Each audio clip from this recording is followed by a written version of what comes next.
So, generally speaking, whenever I tell people that I have three kids, they have one of three reactions. Either they are A, confused because they look at me and they're like, you look like a child yourself, young man. How does that even work? Which is a completely different conversation, right? Number two, they are worried. Or number three, they are like completely frightened because they realize this child is in charge of three other childs, which, I mean, truth be told, I get it. I actually share a lot of those same concerns myself, but I do. I have three kids. Three. Wow, crazy. The middle child, the one I call Finn, is amazing. He is an awesome, awesome kiddo. He has this joy and this vitality and this life. He dances, he dabs, which I am sure he will deeply regret later, but for now, he loves it. And I remember when Finn was 2, he loved making breakfast, specifically toast. He would come downstairs and he would put the bread in the toaster and he would wait and he would wait and he would wait and he would watch and watch and watch, and it would cook and it would cook and it would cook, and it would pop out of the toaster and he would look at me with this expression like, whoa, I didn't see that coming. And then he would put his hands in the air and he would shriek as if he had just won the lottery. And I remember being like, dude, it's just toast. He would be like, no, you idiot, it's a miracle. And here's the deal. As silly as it sounds, all of us, even the most jaded of you watching this right now, all of us used to cheer for the toast.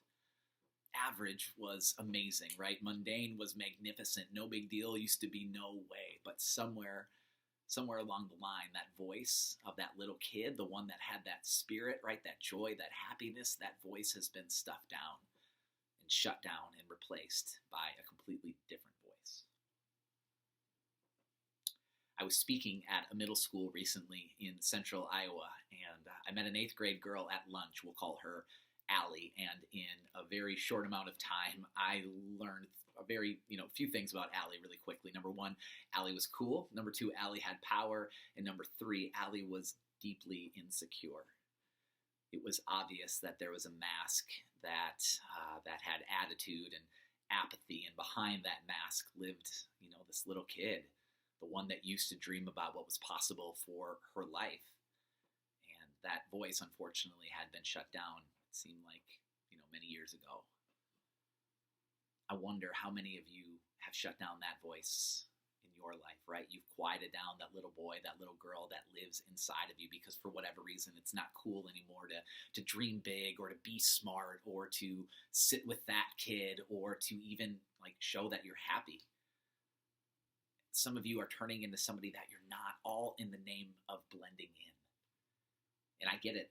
I'm a realist, right? At some point, it's time to move forward. It's time to put away the stuffed animals. But I also know that at the same time, our happiness and our vitality and joy in our life is directly tied to where we put our focus. And when we trade out putting our focus on wonder and awe and replace it with popularity and acceptance, we lose this vital part of our soul, right? A vital part of our joy and our happiness.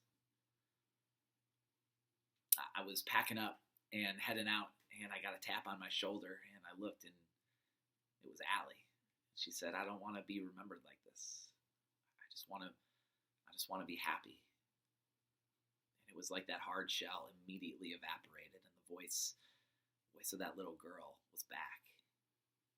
And I told Allie the same thing that I'll tell all of you. I said, Allie, if you truly want to be happy, keep that little kid alive. Yes, grow up, move forward, take on new challenges, say yes to new risks, but at the same time, don't forget to play and dance and dab. Don't forget to jump in puddles and make shapes out of clouds and laugh uncontrollably with your friends about things that make no sense.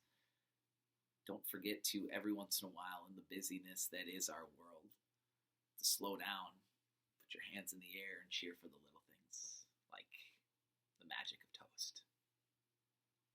Thanks for watching.